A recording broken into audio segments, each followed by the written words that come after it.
ನಮಸ್ಕಾರ ವೀಕ್ಷಕರೇ, ಇವತ್ತು ಕಡಲೆಪುರಿ ಚಿತ್ರಾನ್ನ ಹೇಗೆ ಮಾಡೋದಂತ ನೋಡೋಣ. ಒಂದು ಜಾರಲ್ಲಿ ಕಡಲೆಪಪ್ಪು, ಕಡಲೆ ಬೀಜ ಮತ್ತು ಬಿಳಿ ಎಳ್ಳನ್ನು ಚೆನ್ನಾಗಿ ರುಬ್ಕೋಬೇಕು. ಈಗ ಕಡಲೆಪುರಿನ ನೀರಲ್ಲಿ ಚೆನ್ನಾಗಿ ನೆನೆ ಹಾಕಬೇಕು.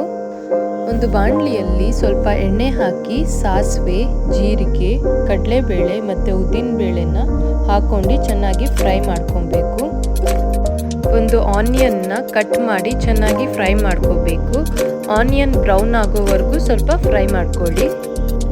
1 ಸ್ಪೂನ್ ಹಸಿಮೆಣಸಿನ್ಕಾಯಿ ಮತ್ತು ಸ್ವಲ್ಪ ಕರಿಬೇವಿನ ಸೊಪ್ಪು ಮತ್ತು 1 ಟೊಮ್ಯಾಟೋನ ಕಟ್ ಮಾಡಿ ಚೆನ್ನಾಗಿ ಫ್ರೈ ಮಾಡ್ಕೋಬೇಕು. ಒಂದು 1/4 ಸ್ಪೂನ್ ಅಷ್ಟು ಅರಿಶಿನ ಪುಡಿ ಮತ್ತು ರುಬ್ಬಿರುವಂತಹ ಪೌಡರನ್ನು ಹಾಕೋಬೇಕು.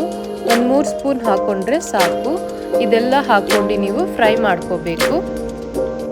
ಇದಾದ ಮೇಲೆ ತೆಂಗಿನಕಾಯಿ ತುರಿನ ನಾವು 3 ಸ್ಪೂನ್ ಆಗೋಷ್ಟು ಹಾಕೋಬೇಕು. ಇದನ್ನು ಚೆನ್ನಾಗಿ ಫ್ರೈ ಆದಾದಮೇಲೆ ಕಡಲೆಪುರಿನ ನಾವು ಹಾಕೋಬೇಕು. ಕಡಲೆಪುರಿನ ನೆನೆಸೋದ್ರಿಂದ ಕಡಲೆಪುರಿ ತುಂಬ ಸಾಫ್ಟಾಗಿ ಚೆನ್ನಾಗಿ ಬರುತ್ತೆ.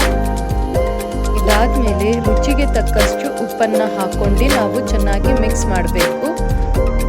ಕೊನೆಯಲ್ಲಿ ಅರ್ಧ ನಿಂಬೆ ಹಣ್ಣಿನ ರಸ ಮತ್ತು ಕೊತ್ತಂಬರಿ ಸೊಪ್ಪನ್ನು ಹಾಕೋಬೇಕು.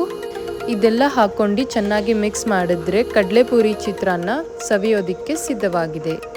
ನೀವಿನ್ನೂ ನನ್ನ ಚಾನೆಲ್ಗೆ ಸಬ್ಸ್ಕ್ರೈಬ್ ಆಗಿಲ್ಲ ಅಂದರೆ ಸಬ್ಸ್ಕ್ರೈಬ್, ಲೈಕ್ ಮತ್ತು ಕಮೆಂಟ್ ಮಾಡಿ. Thank you.